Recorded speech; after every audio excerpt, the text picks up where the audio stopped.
Je vais vous montrer comment faire un end-to-end splice avec un 12 brins. Ici, on a une corde de 3/4 en polyester. On va avoir besoin des ciseaux, un Sharpie, tape électrique. On a besoin de ça. C'est un instrument qu'on achète dans des magasins de cordes. Et puis du tape de hockey. Pour l'instant, on n'aura pas besoin du tape de hockey. On va faire une belle coupe comme ça. On va venir la taper rapidement pour pas que nos brins se mélangent. Ouais. Après ça, on va prendre les deux cordes. On va peinturer n'importe quel brin. Puis l'autre à côté. Comme ça. Puis après ça, on va en sauter un. On va peinturer l'autre. On va en sauter un. On va peinturer l'autre. On en saute un. On peinture l'autre. Et puis l'autre comme ça. On va faire ça sur les deux cordes. L'idéal, ce serait d'avoir un Sharpie qui marche, tu sais.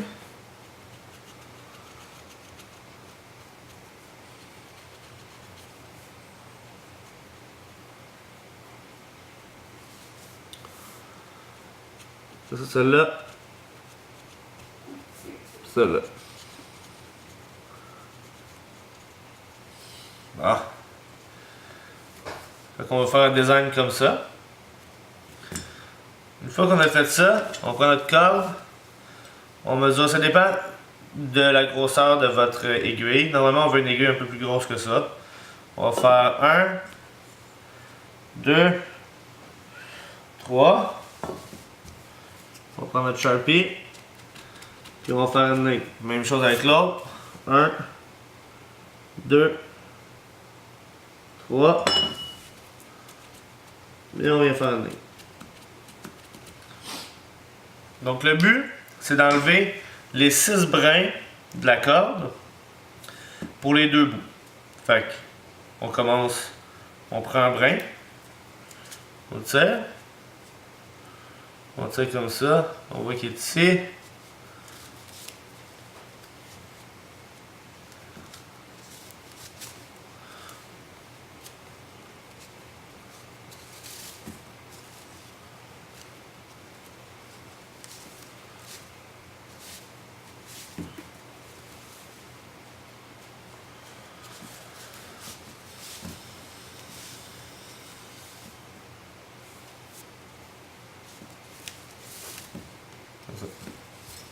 Fait qu'on fait ça avec les 6 brins.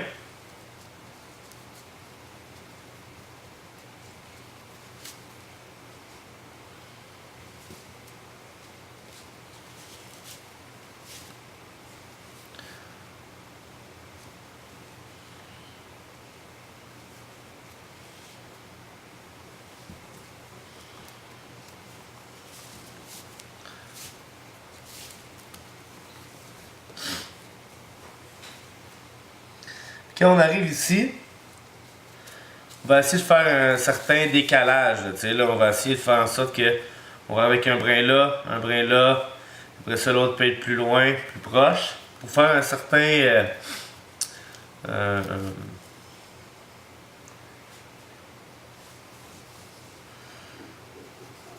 cône, là, pour pas que la corde elle arrête straight.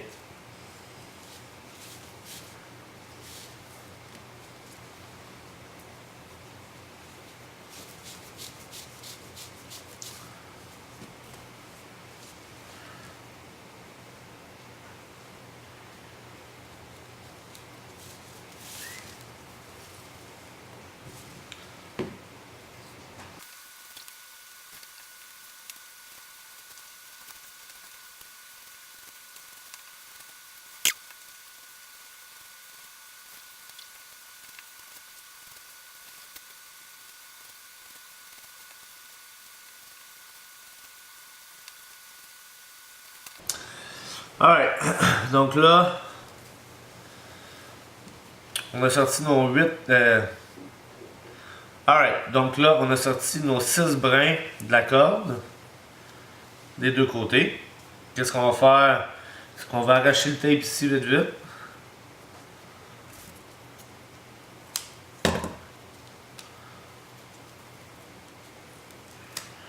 Et on va refaire notre taping plus tête. Donc là, c'est vraiment important que le bout de la corde soit le plus petit possible. Vous allez voir pourquoi tantôt. En passant, la longueur qu'on prend ici, tantôt on avait calculé 3 fois. Plus qu'on va loin, plus le splice va être long. Mais c'est pas nécessaire que ce soit 3 ou 2 ou 2,5.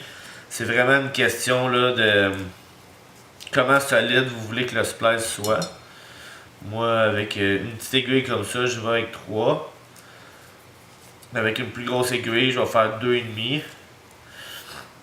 On pourrait dire 2 pieds et demi là. 2 pieds là. Ça fait la job. Donc là, on va prendre nos ciseaux ici. Puis on va prendre le temps là, de bien couper la corde le plus proche possible.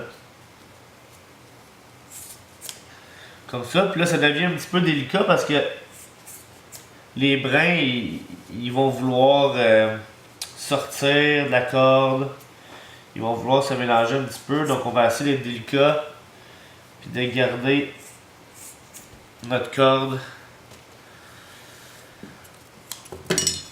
Pas trop manipuler notre corde pour que les brins veulent sortir comme ça. On prend ça, on met ça dans les poubelles. On va répéter l'exercice avec l'autre corde.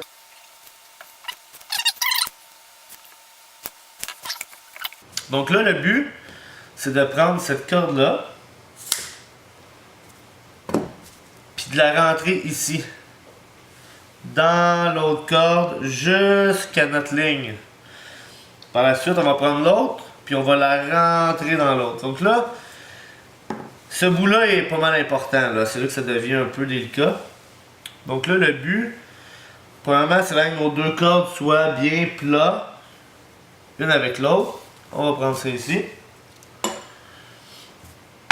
avec la tape électrique.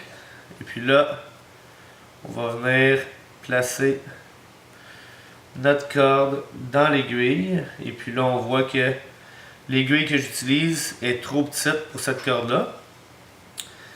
Donc il y a des aiguilles plus grosses qui se font, mais ça va fonctionner quand même. Puis là, on vient taper ça.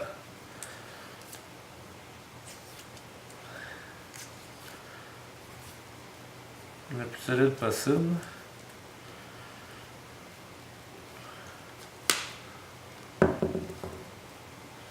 Comme ça. On prend notre corde sans tourner. Puis là, on vient ouvrir notre corde comme ça en poussant dedans. On vient prendre notre aiguille et on la rentre dans l'ouverture comme ça. Donc, c'est tout le temps le but d'ouvrir notre corde pour que notre aiguille rentre bien dedans. Donc, on ouvre la corde et puis on rentre l'aiguille.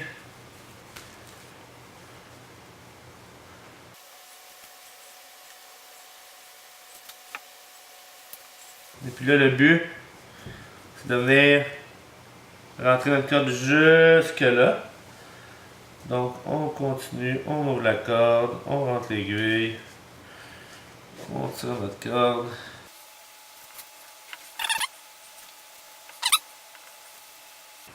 On est pas mal là. Donc, pour sortir notre corde, pour sortir l'aiguille, on vient tirer dessus comme ça. Boum. On vient détaper ça.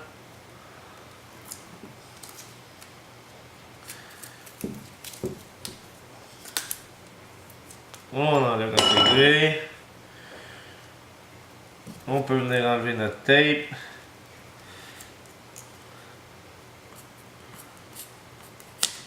voilà. Et puis là, on vient tenir notre bout ici. Et on vient rentrer notre corde dedans. Une fois que ça c'est fait, on vient tourner notre corde de côté, comme ça. On vient chercher notre autre bout.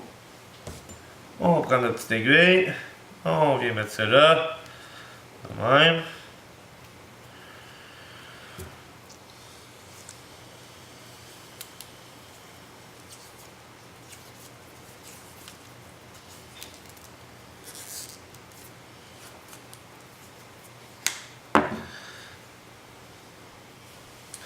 C'est bien important que notre corde ici, elle se twiste pas comme ça.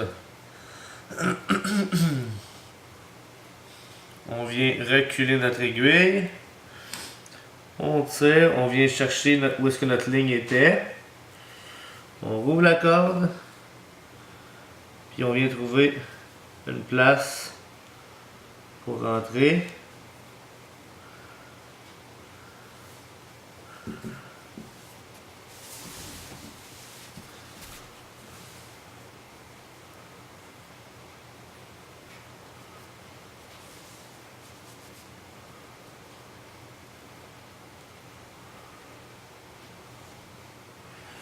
Là, j'ai accroché à la mauvaise place. On vient ouvrir notre corde encore une fois. Et voilà. On ouvre la corde.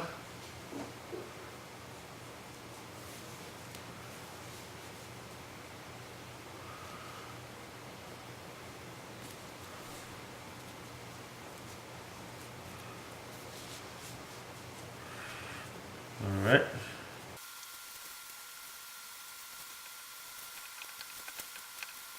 Jusqu'à temps que nos deux bouts se rejoignent. Une fois que nos deux bouts seront joints, là on va venir juste tirer, voir.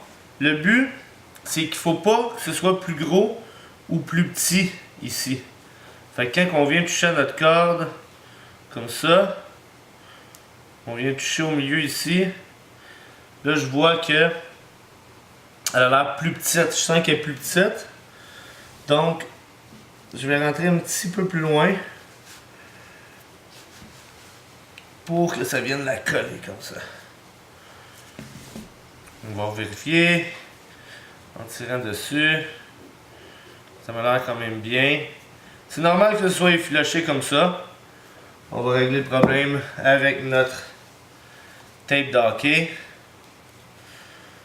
Donc on vient sortir notre aiguille.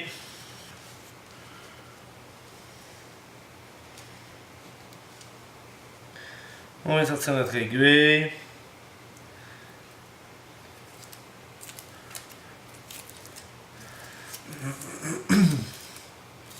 On détape ça.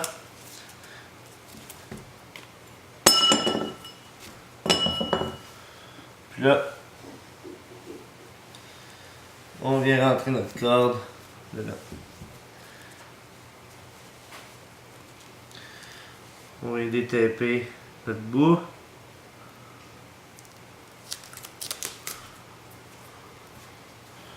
Puis là, on vient rentrer la corde dans l'autre.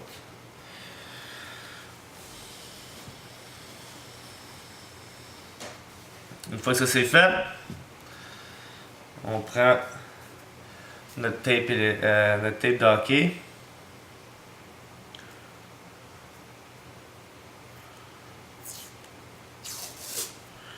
Puis là, on vient taper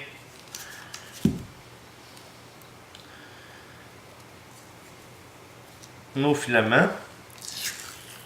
Qu'est-ce qui est vraiment important, c'est d'essayer de faire en sorte que la corde soit de la même grosseur partout. Si elle est plus petite ici, ou si elle est plus grosse, elle va accrocher tout le temps les poulies, puis ce ne sera pas l'idéal quand ça va passer.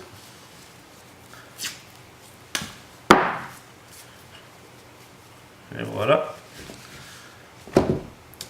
Après ça, je recommande fortement de prendre une aiguille avec du bon fil, puis de venir coudre à travers la corde du fil.